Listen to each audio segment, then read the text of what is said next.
Hello friends. Today I thought I would talk about what to do if you just can't afford fencing and you really need to put up a fence but you just don't have the money.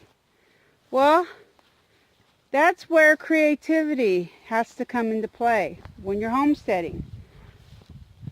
I mean, you're going to have to figure something out. Now, of course, it depends on what kind of animal you're trying to contain. This is a brush wall that I've been working on. Prairie, get behind me, please. Thank you. This is a brush wall that I have been working on since, I guess, summer, spring. I got the idea because my goats keep going next door. And I thought maybe if I could block them, they would stay home. And it has kind of worked. They do not go through this area anymore. Obviously, this has been a complete failure of keeping the chickens from going next door. But thankfully, they have learned to stay closer to home. The reason this has not worked with the goats is because it ends. And goats are they're smarter than people think. It didn't take them long to figure out they could go right around the trees. Yep, perfect access. No big deal. They can go right around these trees and still get next door. So it stopped them for a day, and then they were back to their old ways. And of course, deer can get through areas, not deer, goats can get through areas that a human would have difficulty with. Or, it would be a struggle. That right there, that little break, no big deal to a goat. But just walking over here, they just had to go a little farther to get to where they wanted to go. And I can only guess why they want to go next door. And my guess is because he's a hunter, and during certain times of the year, he fills his corn feeder with corn, which really isn't good for goats. And I only give my goats corn in an emergency situation because it makes a ton of noise. See, this pathway is treacherous for me. That's absolutely nothing for a goat. So I'm going to go back around. But I have been using branches for a while now, trying to basically form a blockade, a fence line. And it has sort of worked. If I could do that along the entire prairie, stop it. I'm walking prairie. Lately she just goes nuts and barking if I don't bring her with me. So I just put her on a leash and bring her with me. But if I could put piles of brush like that along the entire property, I probably could keep them over here. But one problem with brush is that after a while it does settle.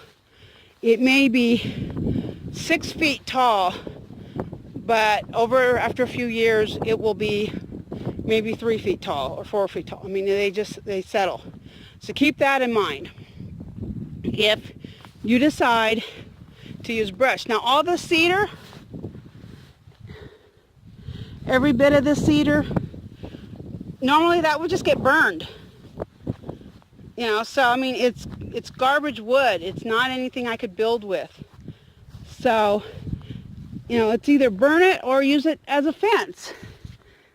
And the goats know, they may come over here, but they won't go through that piles of cedar because there's an easier pathway.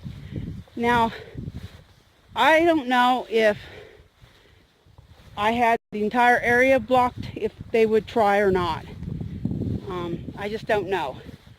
I also don't know how good memories they have. I do know every single time I try to let these guys loose, they go next door. Whereas the boars don't. The boar crosses, they stay over here. So I don't know what the deal is in that situation. But if you are trying, now if you got chickens, you're going to have to use like netting or something. I mean, you're just going to have to fork out some money. That's all there is to it. I know that this pile right here, my neighbor pushed there when he first bought the property.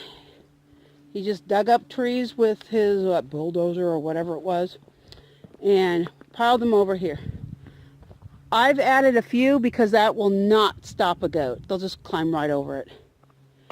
And so I'm trying to increase the height. I'm using prickly pear as a natural fence. And research, think about what would make, bamboo and other plants. There's a whole bunch of plants. I think willow, I can't remember now, that people use to make natural living fences. And they work. And depending on what it is, it may be something worth trying at your place. If you've got the right kind of soil and land, if it can grow without being watered, then plant it. Do what you can. Be creative. Prairie.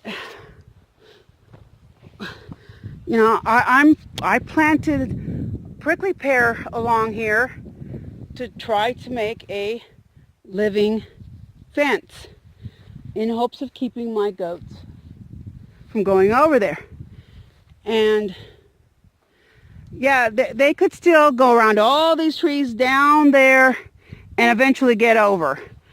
But hopefully that's too far away from the house that they won't ever do it.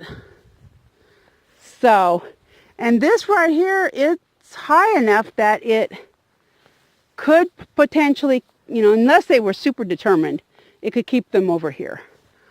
This area right here, now they could go through here and get through the trees and go over there. So I have to add stuff to make that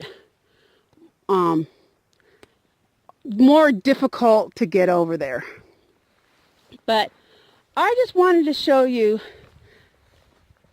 two ideas I have for growing, or for a natural fence when you just can't afford, you know, the $1,000, $2,000, $5,000 it's going to take, or even more, you know, depending on how many acres you have, to fence in your property. These are just two ideas that I'm trying. I would like, you know, if you're doing something similar, you're trying to make fences with what you've got available on your property. If you've made a video, put a link down below. If not, just share what you're doing. If you got a link to pictures somewhere, Facebook, share those pictures, or the links to those pictures. And, you know, it might help somebody else in the group, or not the group, but who watch these videos, if they're reading the comments, of something that they could do to solve their fencing issue. Because, yeah, fences can be unbelievably expensive. So, I just wanted to share my little, what I'm trying to do, and I hope you'll share what you're trying to do, and I hope it helps you.